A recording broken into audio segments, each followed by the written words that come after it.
ঢাকা বিশ্ববিদ্যালয়ের শিক্ষার্থী যথেষ্ট ম্যাচিউরড। এগুলো নিয়ে খুব বেশি শিক্ষার্থীরা জানেন যে আপনাদের আর কোনো শিক্ষার্থীদের কল্যাণমূলক কর্মসূচি না থাকার কারণে, আপনাদের দলীয় এজেন্ডার শূন্যতার কারণে, কিংবা আওয়ামী লীগকে দীর্ঘদিন ধরে এম্পাওয়ার করার যে অপরাধ ছিল, আওয়ামী লীগের ক্রস ফায়ার, আওয়ামী লীগের হত্যাকাণ্ড, আওয়ামী লীগের গুম, আওয়ামী লীগের আয়নাঘর, সেগুলোকে এম্পাওয়ার করে 2013 সাল পরবর্তী 14 সালের ইলেকশনের 100 শতাধিক আসনে বিনা প্রতিদ্বন্দ্বিতায় নির্বাচিত হয়ে যাওয়ার পরে যখন সারা দেশে ছাত্রদল, শিবির, বিএনপি, জামাত এবং অন্যান্য দলগুলো মিলে আন্দোলন পরিচালনা করেছিল, ছাত্র শিবিরের যখন শতাধিক লোক বারবার শতাধিক লোককে জীবন দিতে হয়েছে এবং লক্ষাধিক মামলা বহন করতে হয়েছে, তখন সে আন্দোলনকে যারা ক্রিমিনালাইজ করেছিল, সেই ক্রিমিনালাইজ হওয়ার কারণে আওয়ামী লীগ পরবর্তীতে এম্পাওয়ার্ড হয়েছে। এম্পাওয়ার্ড হওয়ার পরে পরবর্তীতে আওয়ামী লীগ নিজেকে ফ্যাসিবাদের রূপরেখা নিয়ে গিয়েছে, ফ্যাসিবাদ হয়ে গিয়েছে। এই সে অপরাধে আপনারা যারা আওয়ামী লীগকে এম্পাওয়ার করেছিল, তারা এই দায় কখনো এড়াইতে পারে না যে 24-এ যে হাজার হাজার শিক্ষার্থী, হাজার হাজার মানুষকে শহীদ হতে হলো, এটির দায় মূলত সেই সময় আওয়ামী লীগকে এম্পাওয়ার যারা করেছে তাদের উপর দায় বর্তায়। সেই অপরাধকে ঢাকবার জন্য আর কোনো ইস্যু না পেয়ে সেই ছাত্র শিবির নিয়ে মিথ্যাচার করে যাচ্ছেন। এটি নিয়ে আমরা বিচলিত নয়, শিক্ষার্থীরা এটির জবাব 9 সেপ্টেম্বর দিবে ইনশাল্লাহ। দ্বিতীয়ত, আজকে আপনারা একটি সংবাদ দেখেছেন আমার ব্যাপারে, কোনো একজন রিড করেছেন, এটা খুব ভালো সংবাদ। আমি দেখে ওয়েলকাম করেছি যে অন্তত এটুকু ভালো, বেশ কয়েকটি দল দীর্ঘদিন ধরে সাদিক ভাইকে নিয়ে কিংবা আমাকে নিয়ে বিভিন্ন ভিডিও এডিট করে, ছবি এডিট করে, নানা অপপ্রচার এবং প্রপাগান্ডার চাইতে অন্তত কোর্টে গিয়েছেন, এটা খুবই ভালো। আমি আপনাকে ওয়েলকাম করছি। আপনি যিনি কোর্টে রিড করেছেন আমার প্রার্থিতা চ্যালেঞ্জ করে প্রার্থিতা বাতিলের জন্য, আপনাকে ওয়েলকাম। এবং স্বভাবতই ছাত্র শিবিরের জায়গা থেকে এবং আমাদের জায়গা থেকে কোর্টের রায়ের প্রতি এবং আইন এবং আদালতের প্রতি আমাদের রেসপেক্ট অলওয়েজ ছিল, সামনেও থাকবে।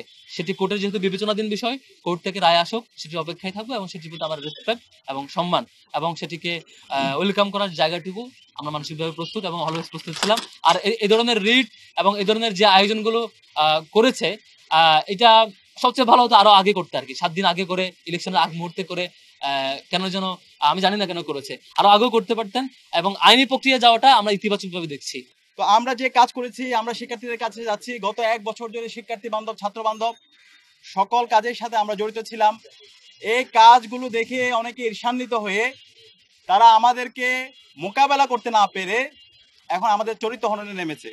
এবং বিভিন্নভাবে যদি আপনারা দেখেন আমার ফেসবুক আইডিতে গিয়ে কমেন্ট সেকশনে ক্রমাগত তারা যে পরিমাণ গালাগালি করতেছে, এবং এখানে গালাগালির ক্ষেত্রে কোনো ধরনের লিমিট নাই, একদম আমার মা বাবা থেকে শুরু করে সব কিছুই। এবং ওই আইডিগুলোতে আপনাদেরকে একটু কাজ দিয়ে যায়, এখানে সাংবাদিক বন্ধু যারা আছেন, ঐক্যবদ্ধ শিক্ষার্থী জোটের আমরা যারা প্যানেলে আছি, প্রত্যেকের ফেসবুক আইডি থেকে কমেন্টে একটু যাবেন। কমেন্টে গিয়ে আমাদের ওইখানে যে কমেন্টগুলো করছে, সে কমেন্টগুলো কারা করছে সেগুলো একটু আইডেন্টিফাই করবেন। সে আইডেন্টিফাই করলে আপনারা নির্দিষ্ট কয়েকটা গোষ্ঠীকে খুঁজে পাবেন। সে গোষ্ঠীর নাম আমরা বলতে চাই না, কারণ এখন ডাকসু চলছে। আমরা এই সমস্ত নামগুলো বলে আমরা এগুলোকে এটার মাধ্যমে আমরা এটাকে এই নাম বলাকে আমরা বিব্রতকর মনে করছি। তো সেটা আপনারাই খুঁজে বের করবেন। এবং একই সাথে আমরা ডাকসু নির্বাচনের শুরু থেকে দায়িত্বশীল আচরণ করছি আমাদের জোটের পক্ষ থেকে। আপনারা জানেন আমাদের জোটের যারা নারী প্রার্থী আছে তাদেরকে ক্রমাগত তাদেরকে সাইবার বুলিং করা হচ্ছে এবং মেসেঞ্জার থেকে শুরু করে তাদেরকে বিভিন্নভাবে তাদেরকে আক্রমণ করা হচ্ছে। আমরা ইতিমধ্যে বিশ্ববিদ্যালয়ের নির্বাচন কমিশনে আমরা অভিযোগ দিয়েছি, আমাদের একজন প্রার্থীর ছবি বিকৃত করা হয়েছে এবং বিকৃতের সাথে যারা জড়িত ছিল, সাংবাদিক বন্ধুগণ আপনাদের কাছে সেই চিত্র আছে। আমরা লিখিত অভিযোগ দেওয়ার পরও আজকে 3 দিন হয়ে গেল, এখন পর্যন্ত নির্বাচন কমিশন তাদের বিরুদ্ধে কোনো ধরনের ব্যবস্থা গ্রহণ করেনি। তো এইভাবে যদি চলতে থাকে তাহলে একটা ফ্রি ফেয়ার ক্রেডিবল ইলেকশন, যেটা সারা বাংলাদেশের মানুষ তাকিয়ে আছে, সেটা নিয়ে আমরা আশঙ্কা অনুভব করছি। এবং একই সাথে আমরা দেখতে পাচ্ছি নির্বাচন কমিশনের পক্ষপাতিত্বমূলক আচরণ। আমরা বারবার বলছি, নির্বাচন কমিশনে যারা আছে তারা আমাদের শ্রদ্ধাভাজন শিক্ষক, আমরা তাদেরকে শিক্ষক হিসাবে দেখতে চাই। কিন্তু তারা যদি কারো দ্বারা আরোপিত হয়, তারা যে আদর্শ লালন করে, বিভিন্ন রঙের এখানে আমাদের শিক্ষকরা আছে, তো সেই রং দ্বারা যদি তারা অনেক বেশি প্রভাবিত হয় এবং তাদের বিশেষ ছাত্র সংগঠনকে যদি এক্সট্রা ফেসিলিটিস প্রদান করে, তাহলে এর মাধ্যমে তারা শিক্ষার্থীদের বিরুদ্ধে অবস্থান নেবে। তা আমরা চাই না শিক্ষার্থী বনাম ছাত্র এই ধরনের কোনো অবস্থান তৈরি হোক। তা আমরা অনুরোধ করব আমাদের নির্বাচন কমিশনকে তারা যেন প্রফেশনাল আচরণ করে এবং ইতিমধ্যে যে অভিযোগগুলো দিয়েছি সেই অভিযোগগুলোর যেন সুস্থ বিচার করে। এবং এর পাশাপাশি আমরা দেখতে পাচ্ছি আজকে যারা নির্বাচনে আমরা করছি, আমরা যারা প্রার্থীরা আছি, আজকে আমাদের প্রতিযোগিতা হওয়ার কথা কেমন ঢাকা বিশ্ববিদ্যালয় চাই, আমাদের ভাবনা কি? আমাদের স্বপ্নে ঢাকা বিশ্ববিদ্যালয়টা কেমন হবে, শিক্ষার্থীদের সামনে সেই রূপরেখা নিয়ে আসা যাওয়ার কথা।